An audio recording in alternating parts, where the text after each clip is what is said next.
If you're an honest person, you actually also have to compute this for particular systems. And it turns out that if you don't just talk like a professor, but work like a graduate student, you very quickly learn that you have to do something totally different. So the actions are very different from the words. To compute this orbit, you have to do often what's called multiple shooting, which means that you have to split it into little pieces, integrate those little pieces, and then put them together. And that's a controllable calculation. Turns out that all along, we've been doing something totally different. And that is essentially the Lagrangian approach.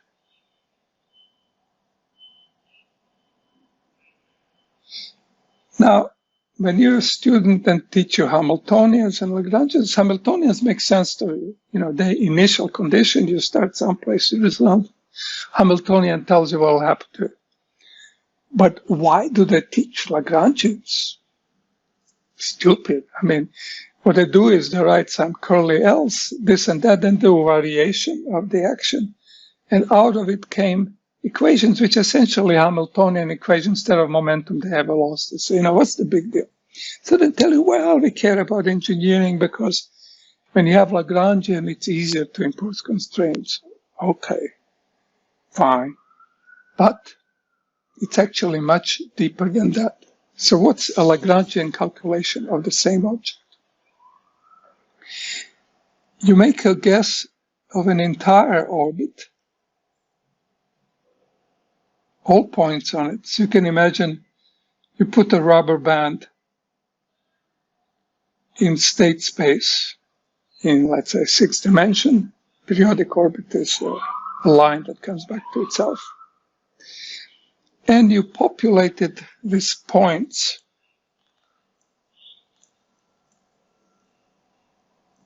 So this is the one that you used to have before, x0, but then there is x1 sometime interval later.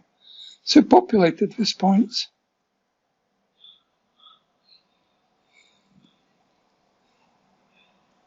And, you know, this has lots of names. Multi-shooting.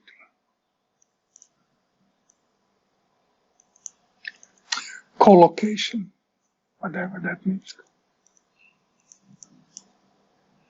etc. And what this thing does is that you go at every point, you run for the short time,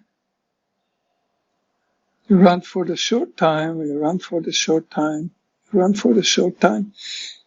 Now what happens when you compute this stability matrix, stability multiple for short time, there is no time for exponentials to kick in. So you have a total numerical control of it because it's just gotten a little bit bigger, a little bit smaller from being identity matrix as you go a little bit. So this thing is under control.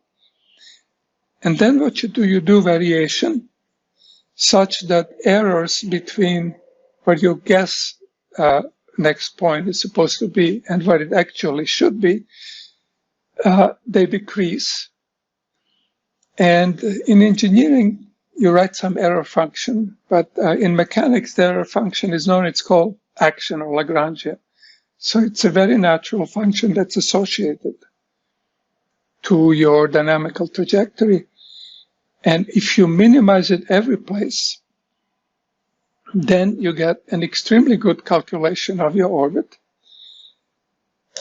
which is no place unstable, and there is nothing crazy about 10 to 130 orders of magnitude in some kind of computations. Now, to improve it, you have to do the same thing that you do here. So in a Lagrangian formulation, if you're on an orbit that closes onto itself, then linear change by changing all these points here to the first order of the action must be 0. That defines solution. But if you're trying to have a guess and improve it, use the same method here that's called Newton method for finding zeros of functions. But in this case, you have to take a second derivative, so you have to look at the second variation of this action. And you work a little bit, and this turns out to be a matrix of some kind with two either continuous, or if you discretize the problem, discrete indices. So let me write it in terms of discrete indices. And because this is symmetric, this matrix has a name. Some has, it's called Hessian. And then when you're trying to solve the problem, you have to compute the determinant of this matrix. So let me call it determinant of stability of the entire orbit. So I'll use curly J instead of J. And that you use to improve your guess.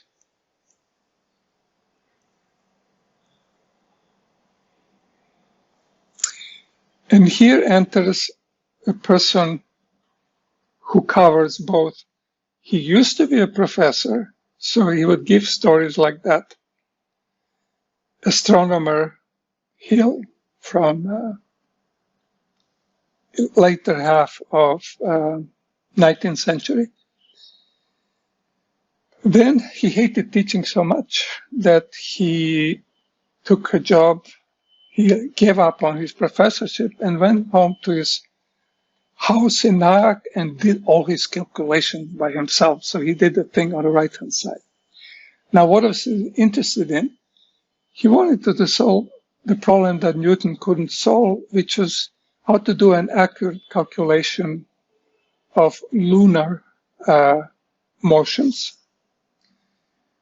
And it turned out he found it useful to do it this way rather than Hamiltonian way. Use Lagrange rather than Hamilton to do his calculation. Now, he did everything by hand, so that looked hopeless. But he discovered, it's a smooth trajectory, so if I Fourier transform it, then it should be dominated by few modes. And in this case, he discovered that he uses only 3 Fourier modes. He gets a very good calculations. So he did what Lorentz did some 90 years later. He took a complicated problem of celestial mechanics, reduced it to 3 Fourier modes. Now Lorentz cheated, so that problem had nothing to do with the original weather prediction. But Hill was luckier. He gave a very decent calculation of lunar motion from that approximation just with 3 orbits. It was so decent that Henri Poincaré took notice of it, and he understood it on a deeper level than Hill himself, I think. He realized that to improve these calculations, you would need to put more and more points on this orbit to get a more accurate calculations.